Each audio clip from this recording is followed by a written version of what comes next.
Welcome to my YouTube channel, One Race, Human Race, All Human. Today is Saturday, July 3rd, 2021. We know from history that the 15th Amendment gave African-American men the right to vote, and in that, right was taken away?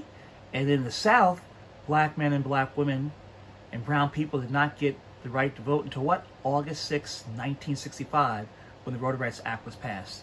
And now today, they're turning back that clock again.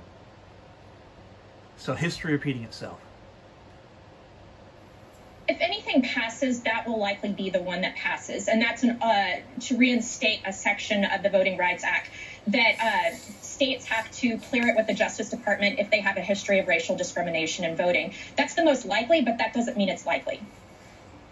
Michael, Justice Alito also laid out guidelines, a 5-point test for assessing voting rights going forward here. So what kind of precedent does this set as states across the country are enacting their own restrictions? What does it mean for the For the People Act, for the John Lewis Voting Rights Act? It means that Democrats really have to put the pressure on not just Republicans, but our own members, people like Manchin, people like Sinema, to get this Voting Rights Act put forth. When we head towards the 2022 election, there's no guarantees that people are going to be allowed to vote. Republicans are doing everything they can, and we've seen it in 2020, the big lie that they want to stop people from voting. And it's cruel, it's anti-democratic, and I think at the end of the day, it will weaken us as a country. You know, Michael, there have been articles written about why this is happening and why the GOP is so focused on this. And there's been a lot of debate over whether this is essentially them trying to be the stopgap to some of the changing demographics here, especially in the Sun Belt states. Is that an argument that you agree with? 100%. Look, if Republicans had better numbers, better demographics, they wouldn't be doing this. But Republicans are a majority white party, and the demographics in this country are changing. And so the only way Republicans can continue to stay in power is by stopping black and brown people from voting. It's that simple. Everybody knows it, and they're doing it right out in the open. So the question is going to be, what are Democrats going to do about it?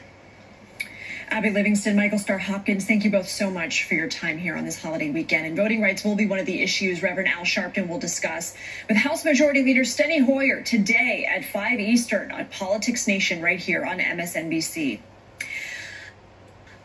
One of the areas you have to worry about is in Georgia, where the law says that the legislature can overturn decisions of officials. Also, voter IDs. Hey, everyone can have a voter ID. It can be a colored voter ID, a color picture.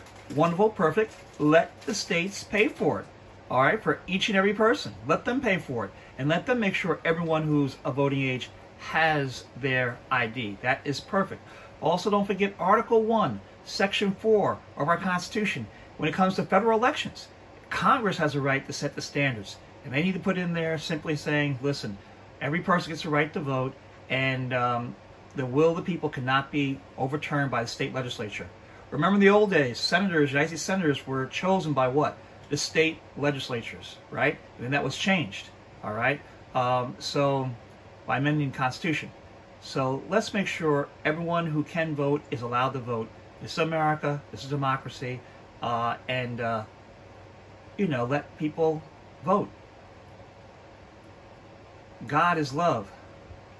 Love equals justice. Justice equals equality for all people everywhere. Let's put God first, which means let's put love first. Let's put a better society first, a better world first.